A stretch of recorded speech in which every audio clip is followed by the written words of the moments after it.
Clara Evans pushed through the heavy glass doors of the Caldwell Prestige in downtown Chicago, her sneakers squeaking faintly against the polished marble floor.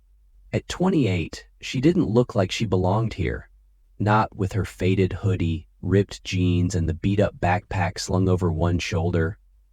She'd spent the whole day running around the city with her nonprofit, helping set up a temporary shelter for the homeless, and now exhaustion clung to her like a second skin. Her dark hair was pulled back in a messy bun, and there was a smudge of dirt on her cheek she hadn't noticed. Around her, the lobby sparkled with wealth. Crystal chandeliers threw golden light across the room, and guests in tailored suits and designer dresses chatted over the soft hum of a jazz piano in the corner. She adjusted her backpack and headed for the reception desk, where two employees stood like gatekeepers in their crisp black uniforms. The guy's name tag read Derek, and the woman's said Sophia. They looked her up and down as she approached, their polite smiles barely hiding the judgment in their eyes. "Hey," Clara said, her voice tired but friendly. "I'm Clara Evans. My husband, Ethan Caldwell, should have called ahead about a room for me." She'd talked to Ethan just 20 minutes ago from her cramped office downtown. After a brutal day, the idea of crashing at his hotel instead of dragging herself an hour back to their suburban house sounded like heaven. "I'll let them know," he'd said, his voice steady and warm, the way it always was when he knew she'd pushed herself too hard. Derek's smile tightened, his eyes flicking over her hoodie and the frayed hem of her jeans. "Identification, please," he asked, his tone sharp with doubt. Clara caught the edge in his voice but brushed it off. She was too worn out to care. She rummaged through her backpack, pulled out her wallet, and slid her driver's license across the counter. "Clara Evans," she said, pointing at the name. Derek picked up the ID, holding it like it might be fake, and glanced at Sophia. She raised an eyebrow, her lips twitching into a smirk.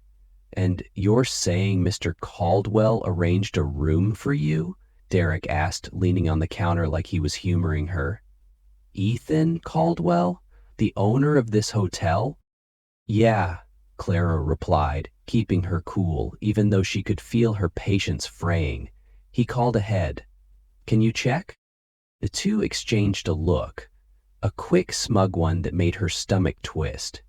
Sophia leaned forward, her voice low but loud enough for the couple waiting nearby to hear. "Ma'am, this is a 5-star hotel. Maybe there's been a mix-up. You sure you're in the right place?" Clara's cheeks warmed, but she stood her ground. "No mix-up. I'm Clara Evans, Ethan's wife. He owns this place. Just check the system, please." Derek snorted, not even trying to hide it now. "Right.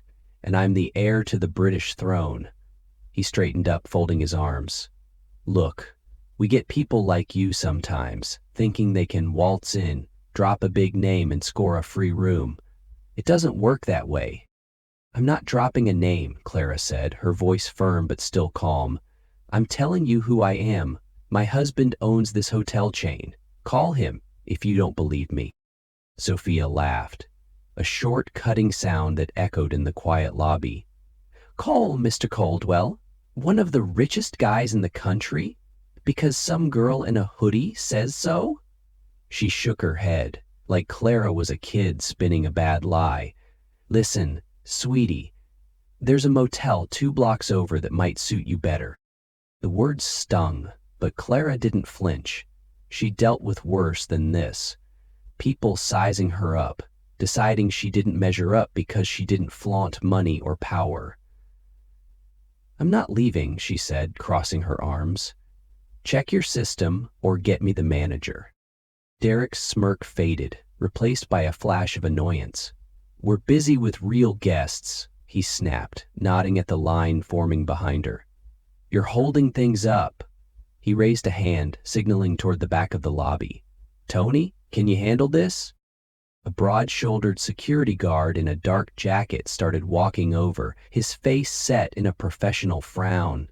Clara's heart sank a little, not because she was scared, but because she could feel the eyes of everyone in the lobby turning toward her. The jazz piano seemed to fade, replaced by whispers from the crowd. She wasn't just tired anymore, she was pissed. "Everything okay here?" Tony asked, stopping a few feet away. His badge glinted under the chandelier light. Derek didn't hesitate. "This woman's causing a scene, claims she's Mrs. Caldwell, but she's got no reservation. Can you show her out?" Clara took a deep breath, planting her feet. "I'm not causing a scene. I'm trying to check in. My husband owns this hotel, and I'm not going anywhere until you figure that out." Tony shifted his weight, looking uncomfortable but resolute. "Ma'am, I'm gonna need you to come with me." The whispers grew louder. Clara could feel the weight of every stare, some curious, some amused, some outright hostile. This wasn't about a room anymore. It was about being dismissed, judged, and shoved aside like she didn't belong. And she wasn't having it. Tony stood there, towering over Clara, his hand hovering near her elbow like he wasn't sure whether to grab her or not. The lobby had gone quiet, the jazz piano now just a faint hum in the background.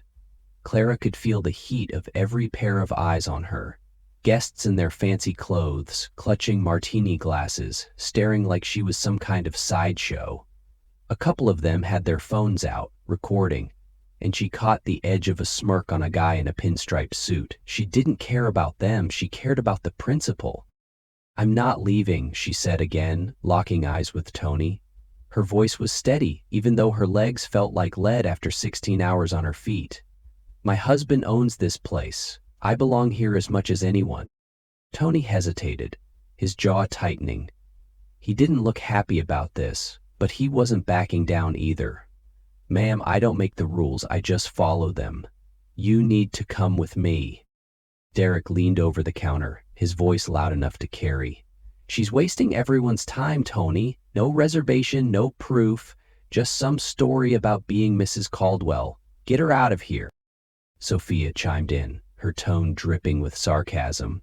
"Yeah, because the real Mrs. Caldwell totally walks around looking like she just crawled out of a thrift store bin." She flicked her manicured nails toward Clara's hoodie, smirking like she'd just won an argument. "Honey, I seen Ethan Caldwell's wife in Forbes. She's got class. You're not even in the same league." Clara's fists clenched at her sides, but she didn't snap back. She'd spent years working with people who'd been kicked down by life, people who got judged for their dirty clothes or empty pockets. This wasn't new to her. It just hurt more because it was Ethan's hotel, the one place she thought she wouldn't have to prove herself. "Call the manager," she said, turning back to Derek. "Or call Ethan, he'll clear this up." Derek barked a laugh, shaking his head. "Call Ethan Caldwell? What, do you think we've got his personal number on speed dial for every random who walks in off the street? You're delusional." A woman in a sleek black dress standing nearby whispered to her husband, loud enough for Clara to hear. "Can you believe this? Thinking she can just name drop her way in." Her husband chuckled, sipping his drink, and Clara's stomach twisted. She wasn't some con artist. She was just tired and done with this nonsense. Sophia stepped out from behind the counter, folding her arms. "Look, we've got a line of actual guests waiting. You're not fooling anyone. The Caldwell prestige doesn't cater to this." She waved a hand at Clara's outfit, her nose wrinkling like she'd smelled something bad. That's when an older woman in a simple gray coat stepped forward from the line, her voice cutting through the murmurs. "Excuse me," she said, looking at Derek. "Maybe you should double-check. She doesn't strike me as a liar." Her tone was firm, and for a second, Clara felt a flicker of gratitude. The woman, Mrs. Harper, according to the tag on her suitcase, glanced at her with a small, encouraging nod. Derek barely spared Mrs. Harper a glance. "Ma'am, we know the Caldwell family. This isn't her. Trust me, we've got it handled." He turned back to Clara, his patience gone. "You've got two options. Walk out, or Tony here makes you." Tony shifted closer, his voice low. "Please, don't make this harder than it needs to be, ma'am. Let's go." Clara shook her head, stepping back from his reach. I'm not making anything hard. You're the ones turning this into a circus. I told you. I'm Clara Evans, Ethan's wife. If you'd just check. Enough, Derek snapped, loud enough that a few guests flinched.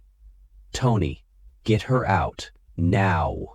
He gestured toward the glass doors like he was shooing away a stray dog. Tony sighed, clearly not thrilled, but he reached for Clara's arm. Come on, he said, his grip firm but not rough. Yet. She pulled away, her voice rising just enough to carry. Don't touch me. I'm not some trespasser. This is my husband's hotel, and I'm staying right here until you figure that out. The lobby was dead silent now. Every head turned. A teenage girl in a sparkly dress giggled, whispering to her friend, and Clara caught the words pathetic and desperate. Her face burned, not from embarrassment, but from anger. She'd spent her day hauling blankets and soup cans for people who had nothing, and now she was being treated like she was less than nothing, all because she didn't look the part. I'll wait for Ethan, she said, dropping her backpack to the floor and sitting on one of the plush lobby chairs. He'll be here soon enough. Derek's eyes narrowed. Oh, you're waiting? Fine. Tony, escort her out. We don't need this kind of disruption. Tony stepped forward again, his hand closing around her elbow this time. Ma'am, I'm sorry, but you've got to go. He started guiding her toward the doors, and the crowd parted, some stepping back with awkward glances, others watching with open smirks. Clara didn't fight him. She wasn't about to give them the satisfaction of a struggle, but she didn't make it easy either, her steps slow and deliberate. Sophia called after her, her voice sharp and smug. Next time, try somewhere that doesn't have standards. A few people laughed, and Clara's chest tightened. This wasn't just about her anymore. It was about every person who'd ever been made to feel small because they didn't fit someone's idea of worthy. She was halfway to the doors when Tony muttered under his breath, I hate this part of the job. It was the first crack in his stoic front, but it didn't change anything.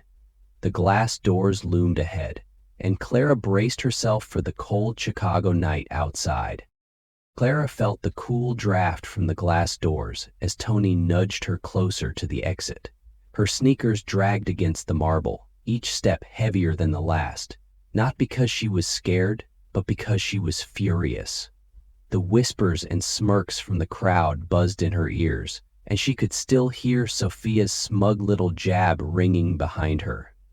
She'd been through a lot in her life, growing up with nothing, fighting for every scrap of respect.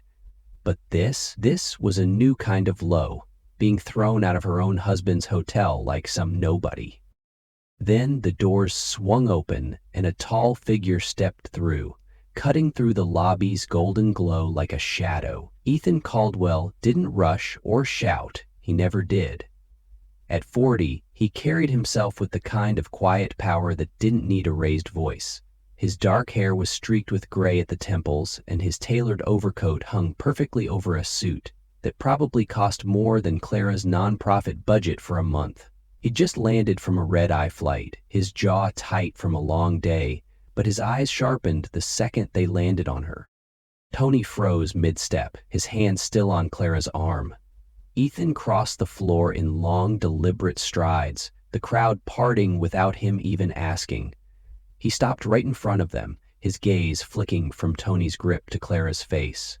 She met his eyes, and for a split second, the tension in her shoulders eased. Not because she needed saving, Clara could handle herself, but because Ethan was here, and he'd see this for what it was. Take your hand off my wife, Ethan said, his voice low and calm, like he was asking for the time, but there was steel in it, the kind that made Tony drop his arm like it was on fire. Your wife? Tony stammered, stepping back so fast he nearly tripped over his own feet. Mr. Caldwell, Ethan didn't look at him. He kept his eyes on Clara, reaching out to touch her shoulder. You okay? he asked, soft enough that only she could hear. She nodded, her lips pressing into a thin line. "Just a misunderstanding, apparently," she said, her tone dry but steady. Behind the counter, Derek and Sophia had gone ghost white, their smug grins wiped clean. Derek's mouth opened, then shut, like a fish gasping for air. Sophia clutched the edge of the desk, her nails digging into the wood. The lobby was so quiet you could have heard a pin drop. Every guest, every whisper, every snicker had stopped dead. Ethan turned, finally taking in the scene. The crowd, the phone still raised, the two receptionists who looked like they wanted to melt into the floor. "Someone want to tell me what's going on?" he asked, his voice carrying now, smooth but edged with something dangerous. Clara crossed her arms, nodding toward Derek. "I told them I'm your wife. Said you called ahead for a room." They didn't believe me.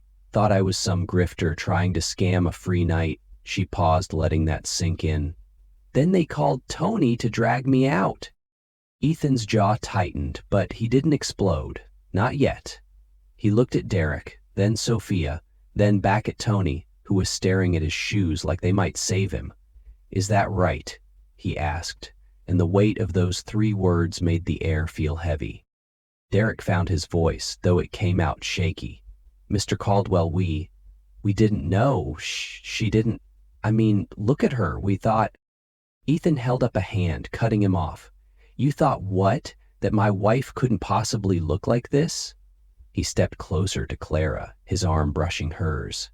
"Let me tell you something you don't know about her, something you should have known before you decided she didn't belong." Here it came, the truth Clara hadn't expected him to throw out like this.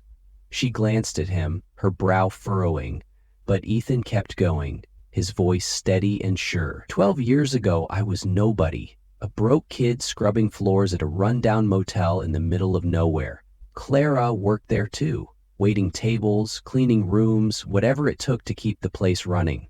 She didn't care that I was just the janitor. She treated me like I mattered, gave me the push I needed to buy that dump and turn it into something. He paused, letting the words hit. The crowd shifted, some leaning in, others looking down like they'd been caught. "That motel? It's the first brick in Caldwell prestige. This whole chain, this hotel you're standing in, exists because of her. She didn't just marry me, she built me. And you? You looked at her and saw nothing." Clara's breath caught. She'd never asked for credit, never wanted it. That motel was a lifetime ago, a blurry memory of late nights and shared dreams. But Ethan wasn't done. He turned to the crowd now, his voice rising just enough to carry. "I built this place to be better than that, to be a refuge, not a damn country club for snobs. And tonight you all turned it into the exact thing I hate. Somewhere that judges people by their clothes instead of their heart." Derek swallowed hard, his tie suddenly looking too tight. "Sir, we're so sorry. We had no idea." "You had no idea," Ethan repeated, his tone flat but cutting.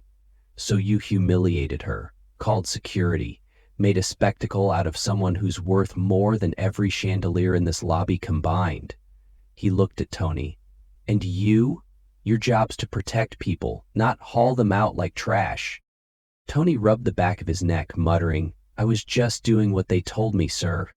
Ethan nodded, slow and deliberate, like he was filing that away. Then he turned back to Derek and Sophia. "You're not off the hook. This doesn't end with an apology. You're going to regret this, but not the way you think." He took Clara's hand, his grip firm and warm. "Come on, we're not done here." She grabbed her backpack, slinging it over her shoulder as they walked toward the elevators. The crowd parted again, silent now, no more smirks or whispers. Derek and Sophia stood frozen, and Tony just looked lost. Clara didn't say a word. She didn't need to. Ethan's presence said enough. But as the elevator doors slid open, she knew this wasn't over. Not by a long shot. The elevator ride to Ethan's private office was silent. the hum of the machinery the only sound between them. Clara leaned against the wall, her backpack still slung over one shoulder, the weight of the day pressing down on her. Ethan stood beside her, hands in his pockets, staring straight ahead. She could tell he was furious, not the loud, explosive kind, but the quiet, simmering kind that meant he was already 3 steps ahead, figuring out how to fix this mess. The doors opened to a sleek, modern office perched on the top floor of the Caldwell Prestige. Floor-to-ceiling windows stretched across one wall, showing off Chicago's glittering skyline, but no one was here for the view. Ethan flicked on the lights and nodded toward a leather chair near his desk. "Sit," he said, his voice softer now, just for her.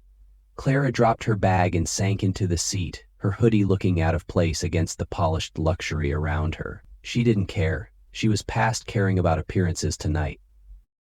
Ethan didn't sit. He walked to the window, hands still in his pockets, and stared out at the city for a long moment. Then he turned and called out, "Derek, Sophia, Tony, get in here." His tone wasn't loud, but it carried that same steel from downstairs, the kind that didn't leave room for argument. The 3 filed in like kids summoned to the principal's office. Derek's tie was crooked now, his usual swagger gone. Sophia kept her eyes on the floor, her arms crossed tight like she could shield herself from what was coming. Tony lingered by the door, shifting his weight, looking like he'd rather be anywhere else. They stood in a stiff line in front of Ethan's desk, and Clara watched them, her face calm but her mind racing. Ethan didn't waste time. "I want to know exactly what happened down there," he said, crossing his arms. "From the second my wife walked in, go." Derek cleared his throat, his voice shaky. "She came up to the desk, said you'd called about a room. I asked for ID. She gave it, but she didn't look like, we didn't think." "Didn't think what?" Ethan cut in, his eyes narrowing. "That she could be my wife because she's not dripping in diamonds? Because she's wearing a hoodie instead of a gown?" Sophia jumped in, her voice small but defensive. "Sir, we've got an image to maintain. People expect a certain kind of guest here. She didn't fit that, and we've had people try to scam us before." "So you assume she was lying," Ethan said, his tone flat. "Didn't check the system, didn't call me, just decided she wasn't worth your time." Tony spoke up, his deep voice rough. "I didn't assume anything, sir. They told me she was trouble, so I stepped in. It's protocol."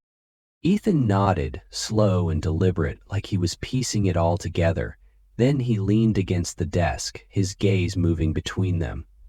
"You want to know who I was before all this?" he asked, gesturing at the office, the view, the empire he'd built. "I was a nobody, a janitor mopping floors at a fleabag motel, barely making rent. My mom worked doubles at a diner just to keep us fed. I didn't have a suit or a title or a damn thing to my name." He paused, letting that sink in. Derek swallowed hard, and Sophia's arms tightened around herself. "Then I met Clara," Ethan went on. "She was slinging coffee and scrubbing tables at that same motel. But she wasn't like anyone else there. She didn't look down on me. She saw something in me, pushed me to dream bigger. When I bought that place with every penny I'd scraped together, she was the one who said, 'Make it a home for people, not just a paycheck.' That's why I'm here. That's why you've got jobs." Clara shifted in her chair, her throat tight. She'd never liked being the center of his story. She'd just done what felt right back then. But hearing it now, in this room, with these people who judged her so fast, it hit different. Ethan straightened up, his voice sharpening. "Tonight, you didn't just disrespect my wife. You disrespected everything I built this place to be. You saw her clothes and decided she didn't belong, called security, humiliated her in front of a crowd. What's your excuse?" Derek's face flushed. We didn't know, sir. If we'd known." "That's the problem," Ethan snapped. "You shouldn't treat anyone like that, whether they're married to me or not. Clara spends her days helping people you'd probably step over on the street. Today, she was out there setting up beds for folks with nothing. No cameras, no applause, just work. And you couldn't even give her the courtesy of a phone call. Sophia's eyes flicked up, her voice barely a whisper. We were protecting the brand. Ethan's laugh was short and bitter. The brand? Let me tell you about the brand. It's not about chandeliers or VIP lists. It's about people. And you failed that test tonight. Clara spoke up then, her voice cutting through the tension like a quiet blade. Ethan, hold on. She stood, brushing her hands on her jeans, and faced the three of them. I'm not mad at you, not personally. I've been where you are, judged for how I look. I get it. But what bothers me is the system that taught you to act like this, that told you someone like me doesn't deserve respect because I don't flash money or power. Derek looked at her, and for the first time, there was something like shame in his eyes. Mrs. Caldwell, I don't know what to say. You don't have to say anything, Clara replied. Just listen. Ethan stepped forward, taking over again, every inch the boss now. Here's what's happening. Tomorrow, I'm calling every manager in the Caldwell prestige chain. We're overhauling everything. Training, policies, the works.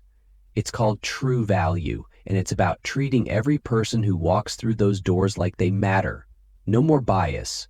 No more snap judgments. He pointed at Sophia. You'll never say anything like, we've got standards again. Not in my hotels. Clear? She nodded, her face red. Tony, he continued, security's here to keep people safe, not scare them off. You're helping rewrite those rules starting tomorrow. Tony straightened up. Yes, sir. And Derek, Ethan said, his voice hard, you set the tone down there, what you did tonight. That's not the culture I want. You're not fired, none of you are. But you're going to fix this. Derek blinked, caught off guard. Fix it? Yeah, Ethan said. You three are leading the charge on this new program. After you've trained, you'll roll it out to every property. And you're starting by spending a day with Clara. Working her job, seeing what she does, maybe then you'll get it. Clara met his eyes, a small smile tugging at her lips. This wasn't about revenge. Not really. It was about something bigger. And she was okay with that. 3 months later, Clara stood in the lobby of the Caldwell Prestige, her hands stuffed in the pockets of her same old hoodie. The place looked different now. Not the decor, which was still all marble and gold, but the feel of it. The air didn't hum with that stiff, exclusive vibe anymore. She watched Derek at the front desk, his black uniform still crisp, but his face softer, warmer. An older guy in a faded flannel shirt and work boots approached the counter. Lugging a beat-up duffel bag, Derek didn't flinch or smirk. He leaned in, smiling, and said, "Welcome, sir, let me get you checked in. Elevator's right this way." He even walked the guy over, pointing out the coffee station like he was rolling out a red carpet. Clara's lips curved into a small grin. She hadn't expected Derek to change this much. 3 months ago, he'd have turned his nose up at anyone who didn't scream money. Now, he was different. She caught his eye as he headed back to the desk, and he gave her a quick nod. Not cocky, just respectful. It felt good. Ethan appeared beside her, his overcoat draped over one arm. "Quite a turnaround, huh?" he said, following her gaze. "Guest satisfaction's up 15% since we rolled out True Value." "Numbers don't lie." She nodded, her eyes drifting to the new plaque by the entrance. It was simple, bronze, and engraved with words she'd helped write. "At Caldwell Prestige, real value is how we treat each other." Underneath was a line she'd insisted on: "Everyone belongs." It wasn't flashy, but it meant everything. Across the lobby, Sophia emerged from a side office, clipboard in hand, chatting with a young guy in a wheelchair. She wasn't in her old uniform anymore. Now she wore a blazer with a community outreach badge pinned to it. "You'll love the kitchen team," she was saying, her voice bright. "They're excited to have you start tomorrow." The guy, Marcus, Clara remembered, smiled shyly, gripping the arms of his chair. Sophia had spent a month with Clara's nonprofit after that night, and it flipped something in her. She'd begged to stay on in outreach, setting up job programs for kids who'd never get a shot otherwise. Clara had to admit she'd underestimated her. Ethan nudged her. "Sophia's pushing to take the program citywide. Says she's got ideas for a scholarship fund, too." "Good," Clara said. "She's got a knack for it. Didn't see that coming." Tony was at his post near the doors, his security jacket swapped for a lighter vest, less intimidating, more approachable. He was talking to a new guard, gesturing with his hands. "It's about reading people, not rushing them," he said. "Safety first, but respect's right there with it." Clara had heard him train the team last week, using that night with her as a lesson. "I screwed up once. Don't make the same mistake." He'd turned it into something useful, and she respected that. Mrs. Harper, the older woman who'd spoken up that night, crossed the lobby toward them, her gray coat swapped for a sharp blazer. She stopped in front of Clara, her eyes crinkling with a smile. "Mrs. Caldwell, I've been meaning to catch you. My grandson's been volunteering at your shelter since this all happened. Says it's the best thing he's ever done. You gave this place a heart. I see it every time I check in." Clara's throat tightened a little. "That means a lot. Thanks for sticking up for me back then." "Wish I'd done more," Mrs. Harper said, then waved and headed for the elevators. Ethan watched her go, then turned to Clara. "You see what you started? This isn't just a hotel anymore. It's rippling out." She shrugged, but her chest felt warm. "We started it. Couldn't have happened without you swinging the big hammer." He chuckled, pulling her closer as they walked toward the doors. Outside, the Chicago afternoon buzzed, people rushing by, a street musician strumming a guitar on the corner. Clara stopped to listen, digging a few bucks from her pocket and dropping them in his case. "Love the riff," she said, and the guy grinned, launching into a story about how he'd learned it. She nodded along, asking about his technique, and Ethan just stood there, watching her with that quiet pride she knew so well. They kept walking after, her sneakers scuffing the sidewalk, his polished shoes clicking beside her. "You know," she said, glancing at him, 3 months ago, I thought that night was the worst. Being judged like that, dragged out. It sucked. But look what came out of it." Ethan's hand found hers, his grip steady. "That's you, Clara. Taking something ugly and making it mean something. Always have." She squeezed his hand back. "Not just me. You took a stand too. And now Derek's not sneering at people. Sophia's giving kids a chance. Tony's teaching respect. Every guest who walks in there feels it. Every person they meet after carries it." He stopped, turning to face her, the city noise fading around them. "Best call I ever made was marrying you, not because you built me, but because you keep me honest." She laughed, light and real. "Best call I made was saying yes, even if it means getting kicked out of your fancy hotels now and then." They headed for the car parked a block away, the skyline stretching out behind them. Clara still looked like she didn't fit. Hoodie, jeans, that smudge of dirt still on her cheek from a morning at the shelter. But she didn't need to fit. She'd carved out something better, something that lasted. And as they drove off, the Caldwell Prestige glowing in the rear view, she knew it wasn't about one night or one hotel anymore. It was about every door that opened a little wider now, every person who'd get a fair shake because of what they'd fought for.